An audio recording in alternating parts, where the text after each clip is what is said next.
हमारा देश लोकतंत्र से चलता है। सभी को मालूम है ना, देश में संविधान है, संविधान से चलता है, लोकतंत्र से चलता है। और लोकतंत्र में असली मालिक कौन है आपको मालूम है? लोकतंत्र में असली मालिक कौन है बताओ, कोई मालूम है आपको? लोकतंत्र में असली मालिक जनता है, जो वोट डालती है, जो अपने मत का प्रयोग करती है। जनता असली मालिक है इस लोकतंत्र में। एक प्रधानमंत्री से लगाकर मुख्यमंत्री, विधायक, सांसद, सरपंच, जिला सदस्य, जनपद सदस्य, ये सब आप लोगों के सेवक हैं। लेकिन हुआ क्या, हमारे देश में जो मालिक थे वो अपनी ताकत भूल गए। हम वोट डालते हैं और 5 साल के लिए आराम से सो जाते हैं। हम कभी अपने जनप्रतिनिधियों से प्रश्न नहीं करते।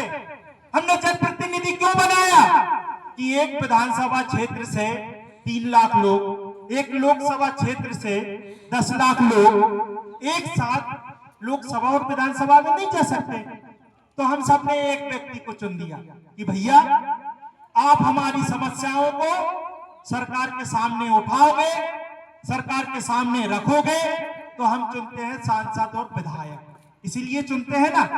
पर होता क्या है, चुनाव हो जाते हैं, जब जनप्रतिनिधि हमारे क्षेत्र में आते हैं, हम उनसे कभी प्रश्न नहीं करते।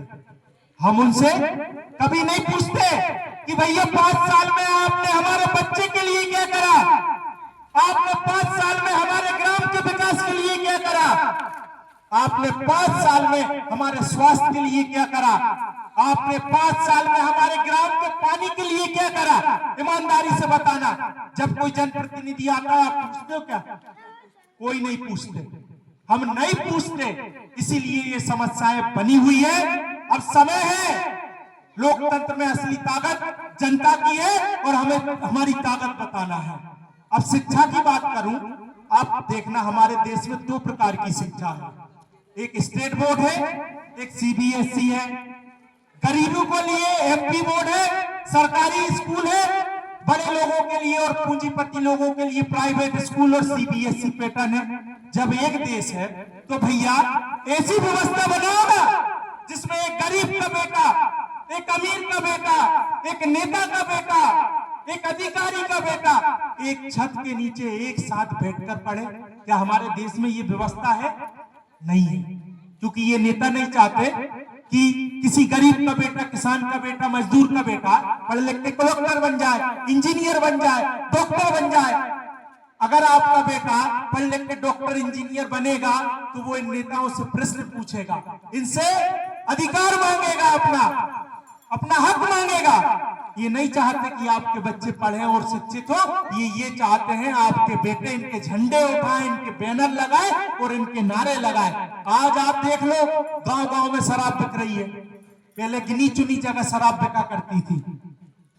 गलत बोल रहा हूं क्या भाई? ये शराब की वजह से न जाने कितनी माताओं की गोदें सूनी हो गई, न जाने कितने युवाओं को हमने खो दिया।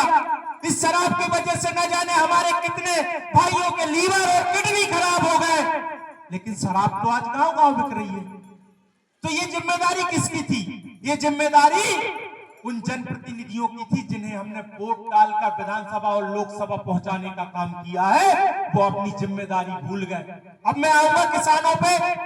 किसान भाई हमारा दिन रात मेहनत करता है। जब चुनाव चल रहे थे, किसानों से वादा किया गया आपकी गेहूं की फसल 2700 रुपए प्रति क्विंटल खरीदेंगे। करा था कि नहीं वादा? आप बताओ ईमानदारी से। क्या किसी किसान का गेहूं 2700 बिका क्या? किसी किसान की धान की फसल 3100 रुपए प्रति क्विंटल बिकी क्या? जब चुनाव चलते हैं, इन लोगों को आपसे वोट लेना रहता है तो ये झूठी घोषणाएं करते हैं और जब चुनाव हो जाते हैं तो भूल जाते हैं।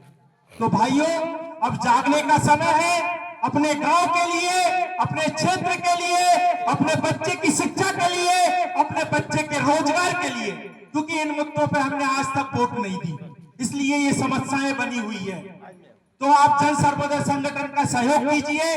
आपका आशीर्वाद और सहयोग रहा तो आने वाले समय में जन सर्वोदय आपकी इन समस्याओं को इस क्षेत्र में ही नहीं, विधानसभा और लोकसभा में भी उठाने का काम करेगा। और पिछले कई दिनों से हम निरंतर लोगों की समस्याओं को उठाने का काम कर रहे हैं। इसी के साथ मैं अपनी वाणी को विराम देता हूं।